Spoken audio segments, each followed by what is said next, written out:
we're talking about R environments. I'll share my screen now. You'll see this UQRUG pad here where you can find some links and you can add your name also in the attendance part. Now I'll yeah, what I'll do is I'll do a quick intro on what our environments are and how to use them. And it'll be pretty quick because yeah, I don't know it in a particular depth. I'm very much new to it, but I think it's an important topic to talk about. And as I said, it's something that's very much used in Python, but a bit less in R, I feel like. Maybe in R things are a bit more centralized in a way. So you have less potential for conflicting package versions. But really, it's not necessarily just about that. It's about also making your research reproducible. And so the package called renv for R environment is what's used at the moment for creating that kind of environment, that kind of fenced off place where you have your project, you have your code, but not only that, you also have all your packages that are necessary for your code to work. And you can track what packages are required, as well as the version that's required if you really want to go into something more precise. If you notice, for example, that something works with a version of the package, a specific version of the package, but not another one, you can track that with renv. I'm not sure if I should say renv or renv.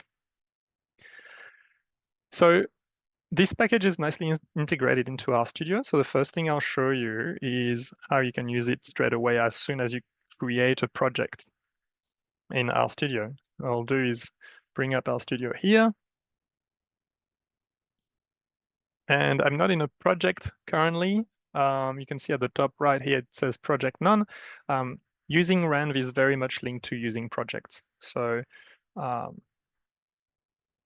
make sure that you always work with projects, which is pretty much a directory where everything will happen by default, and it keeps things nicely separate from other projects. Now, when you use a project on its own without our environments, you will always use the same package library.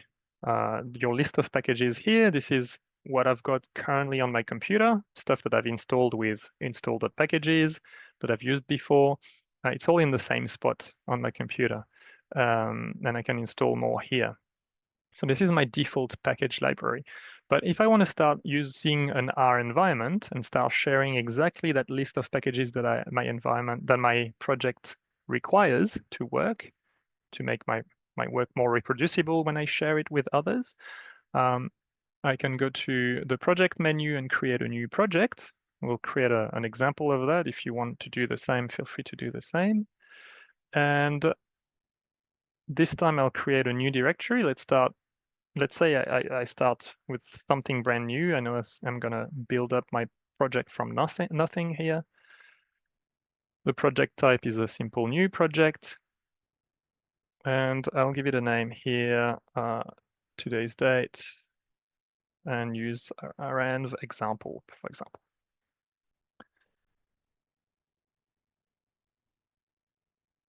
So notice here the two options that are just underneath. There's create a Git repository and use renv with this project. So obviously the one that we absolutely want today is to tick this one, use renv with this project to start using our environments. But I'm also going to tick, yeah.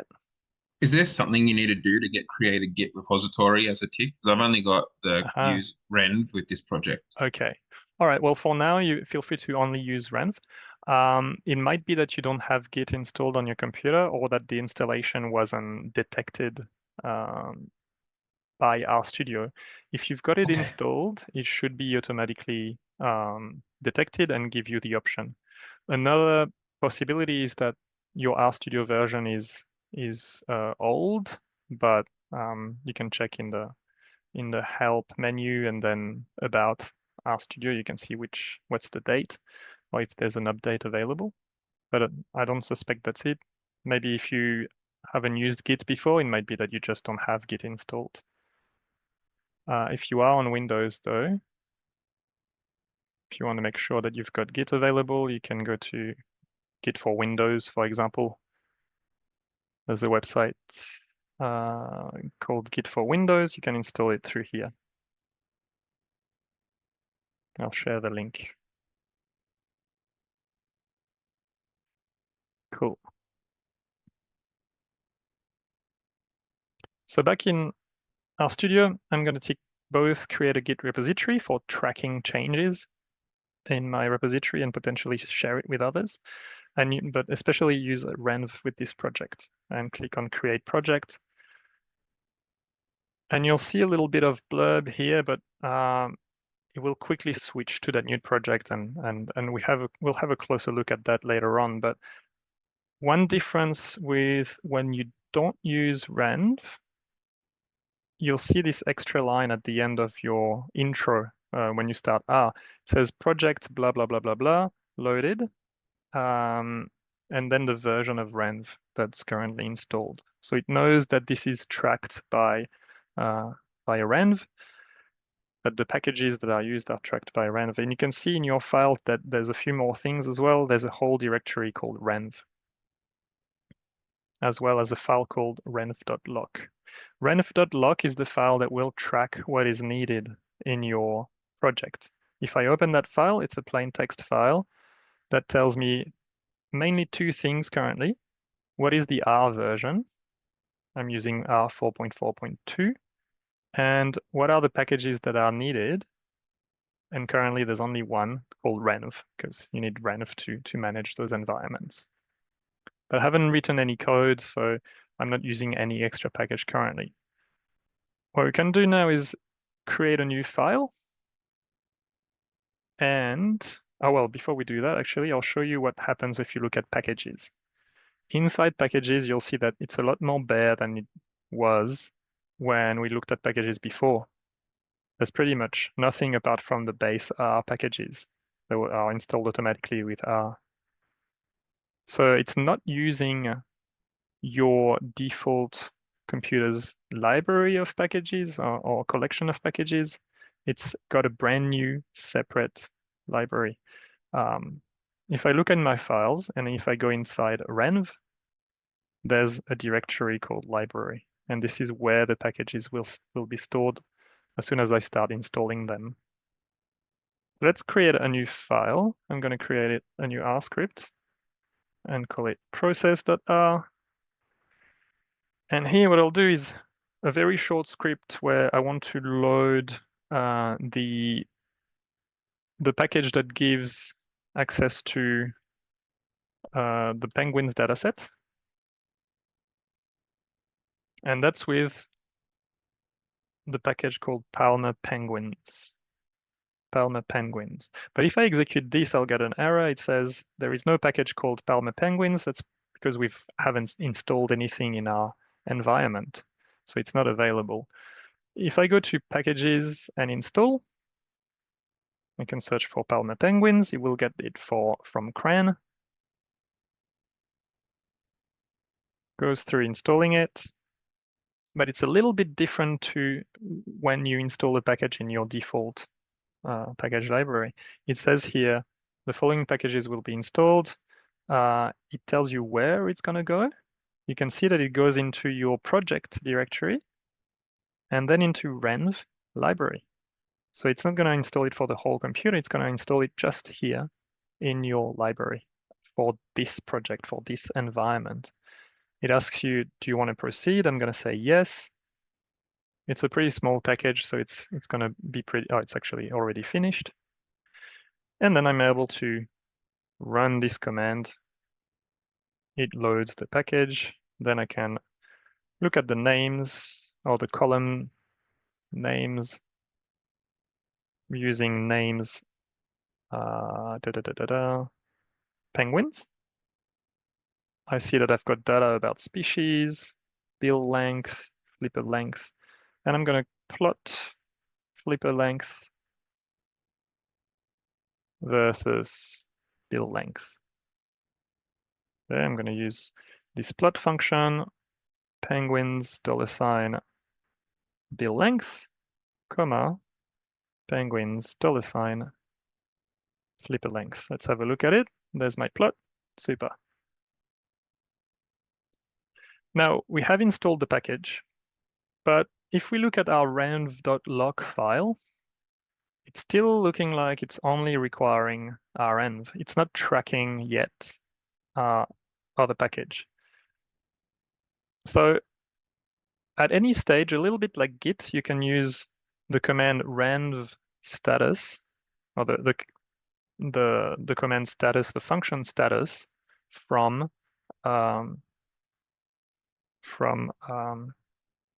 the renv package.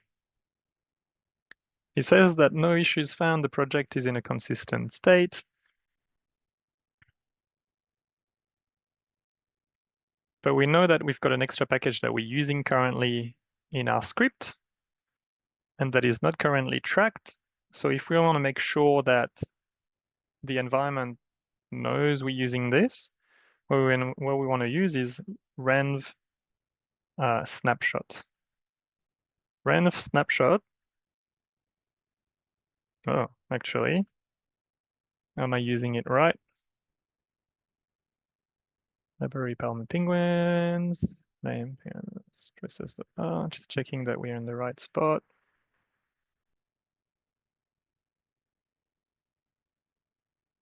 Renv lock. All right, well, this is not working as I was expecting. Sorry about that. I was expecting status to tell us that there's a package that's not currently used. Well, that's not currently recorded because I've got library Palmer penguins here. I've got it installed.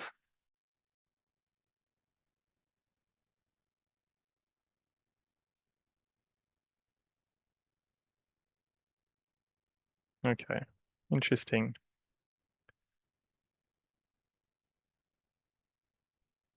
If anyone spots what I'm doing wrong here, feel free to mention it. What I'll do is go back to this page here and have a look at this little graphic here. So supposedly, once you've got the environment set up, right, you've got a project library that's different to your system library. I was telling you about the library that's for the whole computer, right? That's the system library. But once you've got an environment initialized, you should have a project library like we saw in that directory. Now, when we do a snapshot of it, it should recognize that we're using some packages in our script and record that into a log file. Now, what I'm wondering is if it's related to using Git. So let me check where my process is. Yes.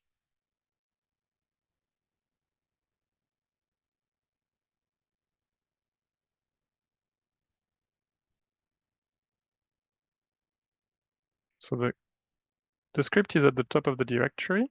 That's what I'm hoping for. Oh, no, okay, yeah. All right, that's my issue. Sorry.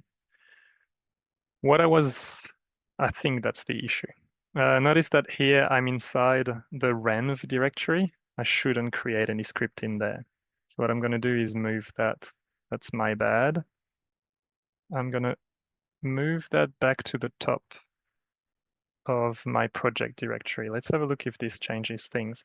I got a bit confused there because I was showing you inside the renv directory, I was showing you the environment library. Now that I've moved my script to the top of the project directory, right? We can see it here in the breadcrumbs. Process.r is here. Process.r calls the Palmer penguins package. And now let's try again renv status. Okay, that's better. Phew. Okay. So this is what should happen. As long as your script is at the top of your project directory, renv will keep track of what you use in your scripts, in your whole project, really. And it says here when I run status, the following packages are in an inconsistent state. It gives me a little table that tells me that Palmer Penguins is installed in the library. That's all good because I was able to use it. It is used in my script, but it hasn't been recorded. It says no, it's not recorded. Now you can find more information here to know what to do when you've got inconsistencies here. But what I need to do now to make sure that my log file tracks the package, records the package, is to use renv snapshot like I tried to use before. So renv snapshot, the snapshot function from the renv package, tells me the following packages will be updated in the log file, Palmer Penguins, from nothing to version 0.1.1. Do I want to confirm? Yes. And that should be updated in my log file. Let's have a look. Da-da-da-da. All right. Packages, Palmer Penguins in its version 0.1.1. And it also tells me the source of it. So now I could run status again if I really want to check that everything's fine. Now it says no issues found, the project is in a consistent state. What I've got in my script is recorded in my log file, and everything's in sync both ways. So that's what you've got in this little graphic here. Using status, you kind of check the differences between the log file and the project library. Snapshot allows you to go update the log file from what I'm using. But if you want to go the other way around, and we might see an example of that, you use restore to go from the log file to the project library. What else do I need for the project to work? So that would be the basic usage here. But to show you another example of using renv without creating the project in the first place, or actually, sorry, if you've already got a project going, but you haven't selected renv at the beginning, I'll show you what happens. I've got another project that's called, I've got a few different ones. I think it's called my Penguin project. So I'm switching to that project. Say you're already working on something, but you're not tracking it with renv. And if you look at the project, it's a pretty bare project. It's got the project file, a history, and your script. It's the same thing as we did before, right? Loading the package and then using the data for a visualization. But we're not tracking any package here. So what we can do though, is go to Tools and then to Project Options. And there's a tab here that's called Environments, where you can tick Use renv with this project if you need to set it up later on. The other option you've got is to actually use a command to initialize renv. So you can go renv : init for initialize, renv : init, press enter, and it sets it all up for you. You can see a bit more details that we didn't have time to see those ones before when we created the project, but here you can see what happens. Linking packages into the project library. Done. The following packages will be updated in the log file. That's Palmer Penguins and renv, the two only packages you need currently to work this. It records the version of R that you're using. It creates the log file, and then it restarts the R session and tells you that it's using renv. We've got this little renv directory. There's the library. And inside it, you can find both Palmer Penguins and renv, the two packages that you require. If you look at the log file, it's going to look the same as before. It shows Palmer Penguin and renv are being tracked.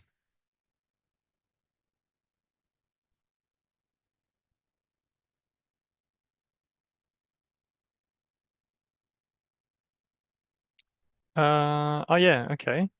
So you've got, right. It says here object penguin's flipper length. I'm not sure why I've got that listed there. It's a bit weird. I'm gonna try and run this and see if I get that again. I don't get it again. I don't know why it was recorded. It created an object in my environment. I don't know if anyone else is seeing that. Not sure what was that, what that was all about. Might have done something a bit weird before without noticing. But yeah, this is the basic operation. Now, if you keep working on your script and say, then you're gonna have, I don't know, dplyr being used, then save that, then again, creating or updating the log file with renv snapshot should then record dplyr. It even tells me here that I've included a library function calling dplyr, but I don't even have dplyr installed. So here it's telling me, hey, you're using dplyr in your script, but you don't have it in your library. You don't have it. If you look at packages, there's no dplyr. So in that case, it gives you suggestions to resolve that issue. The way forward would probably be installing something. So yeah. Yeah.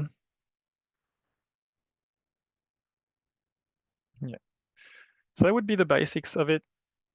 Yeah, if you run that, you won't have it. And that's because even if you've got it installed on your computer for other projects, here you're using the R environment, and therefore it only sees whatever's listed here. It only sees whatever's in the local library. But it does mean that now, if I share this project with someone else, I can zip that whole directory, send it to them, and when they open it on their computer, they'll see straight away, this is using an R environment. Yeah, that's if you start using dplyr here, you would have to reinstall dplyr to this workspace. That's right.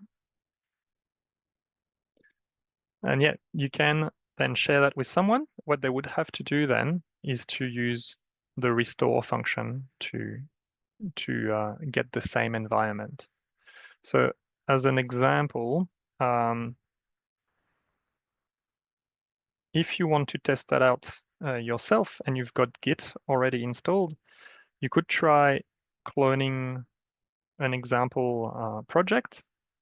So I've created one here on GitHub. So it's called renv example. It's a simple project with a script here. So it really is just to demonstrate renv. I'll put the link as well in the chat. And let's say you start collaborating on someone else's project that is using renv to track package versions. So the way forward here, you can copy the URL to the repository.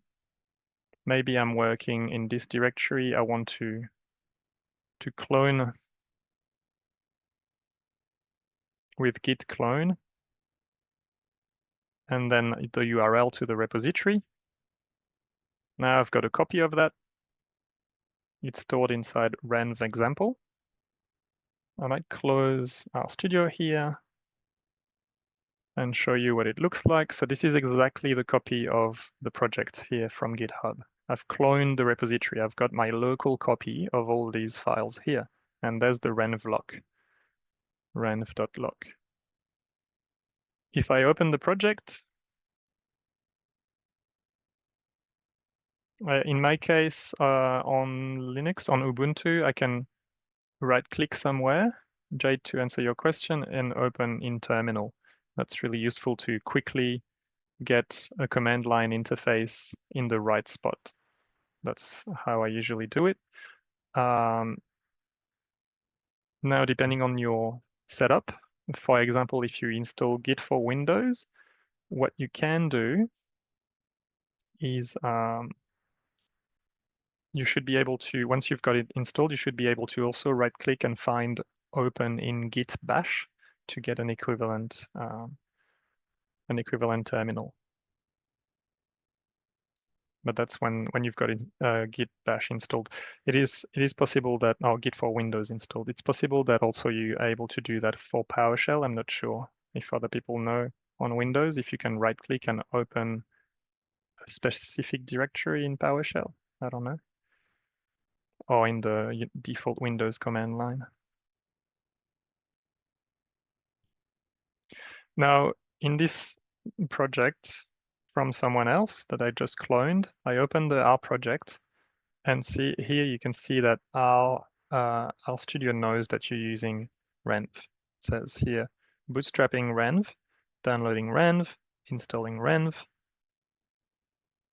and then it tells me the project is out of sync. I can use renv status to see what's going on. It tells me the following packages are used in this project that are not installed. And it's true, if I look at this script that the person created, they are using a package called gapminder that is not installed. So if I want to resolve that, what I can do is use renv, at least restore. Okay, no, that's already synchronized, but I could use renv install and the name of the package. Or alternatively, I could use the usual packages install button. But you've got also some recommendations in the renv status page. It often tells you when you're out of sync between your log file and your local project. You can click on that link, and there's one kind of fail-safe to make sure that everything is in sync. They tell you you can restore to make sure you're in sync, then install anything that needs installing, and then snapshots if you need to then go the other way and update the log file. So for example, here I could go renv install without anything in between the parentheses. And it's really handy because it will straight away give me all the packages that are needed for everything to work. And this ties in to what Jade was talking about before with dependencies. Gapminder, the package Gapminder is really about providing a data set, but it happens to have quite a few dependencies. As you can see, Gapminder is here, but it depends on other packages that themselves depend on other packages. So you often see that kind of cascading thing when you start installing packages, especially if you use renv, because you have to reinstall everything. Here, it's not just one package, it's a dozen of packages because they are needed. If I look at the Gapminder page on CRAN, I can see that it imports Tibble. It looks like it only needs one package, but then if you look at Tibble, it imports Fancy, Lifecycle, Magritta, Pilar, package config, rlang, vectors, utils. So it does, in the end, require quite a few things. That's the whole dependency thing. So if I'm happy with that, if I want to install all that, I go yes. It fetches all those packages, installs them in this project's local library. It says successfully installed 12 packages. I can check in packages that they are indeed here. And then it means that I can run the script. And I know that I've got exactly the packages that the person tracked. Thanks, David. So it is true that on Windows, you can right-click in the folder in File Manager, and you can open in Terminal, which will open the directory in PowerShell. You can do that and then use Git from there. Yeah. No problem, Christy. Sorry you're having issues with that. See you next time, and you'll get the recording.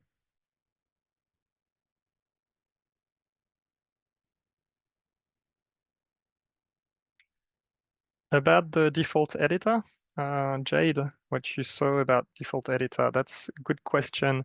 And it might save you some headaches to use Nano instead of maybe the default. I think, David, tell me if I'm wrong, but the default Text editor might be Vim, no? No, Ooh, not it is. Vim. That's very challenging. Yeah, so Nano would Yeah, be a better option. yeah. Sometimes people get a bit stuck in some text editors inside the command line. So Nano might be the best one. Yeah, so Vim, sometimes when Vim automatically opens, it's always the case for me. I don't know how to get out of Vim. You need to use a special command to get out. So I'm told that it's a very powerful editor, but I've never gotten through the trouble of actually learning to use it. I'll stop here for our environments, unless there's some questions about it. There's, obviously more to it, but this is the basics of it, really. You can initialize it with a command, like I showed in the second example, or you can use RStudio's integrated thing where you create a new project and tick that renv box. But then you have to make sure that you kind of regularly check your status of your environment and record what is used with snapshot. But potentially, if you collaborate with someone else, or if you want to restore to a previous version that worked when a newer version didn't, you can use that restore command to make sure that everything's up to date. Yeah, so any comment or any question, please go for it. I'm sure David has lots of things to do about, lots of things to say about environments. I'm really impressed, and for a couple of reasons. It does remind me a lot of using a Git repo. So you sort of you git pull, and then you can sort of work on something, and then you can check the status, and it'll tell you whether you need to do things, and then you can sort of commit and push. Um, but the other thing I notice is that this is a much more elegant way to do this sort of thing than Python environments. I mean, we have to give people the ability to have over a million files just so they can generate a few Python environments. Python environments basically make a complete replica of a particular version of Python, and all the libraries and things are all sort of in this very deep directory structure, and it's a very easy way to fill up your quota on a quoted file system. So I do like this very much, and I like the portability. I can already think of ways to use it, and I got stuck early on, so I actually missed a little bit at the start, but I was trying to get that. So it must be a very new feature that in RStudio, the thing that shows you what project you're currently working on. I've not seen that before. Do you mean this menu at the top Yeah, right? I still Yeah. can't. Well, I was off trying to I was trying to start a new project, and so I think it's a version thing. I'm on 440 Right. of R and an old. It's telling me that I need to upgrade RStudio, but I haven't done that yet. Right. Yeah, it's possible. RStudio, I've got the version from December last Yeah, year. yeah, that's the one it's Yeah, offering me, and I thought, oh no, I won't do that just yeah, now. I probably yeah. should. About what you just said about like Python environments and all that, one thing to notice here is that the renv does track the R version that's used when you create that snapshot, right? That's the top of your log file. So here, for example, it says 4.4.1. In my example here, if I look at the log file, it will say 4.4.2 because that's what I'm currently using. But it handles package versions, like it will get the specific version that it requires. You can see it here. It mentions the version of all the packages, but it doesn't handle installing a different R version. That's one thing to make a note of. In the section caveats, it says renv tracks but doesn't help with the version of R used with the project. So when you collaborate with someone, you will know, for example, in their log file, oh, they're using version, 4.3.6 or whatever. They've got an older version than me. But when you use the log file and you restore, your environment will not include a new R version or like a version that matches the log file. You will use whatever you've got on your computer. So that's something to keep in mind, but there's other tools to deal with different R versions. Probably the best thing to do is make sure that everyone who's working on the project uses a recent enough version of R. Usually backward compatibility is pretty good. Yeah. Okay, well, that was my bit. As usual, probably longer than I was planning to use, but let's get into some questions because there was already a couple of things listed on the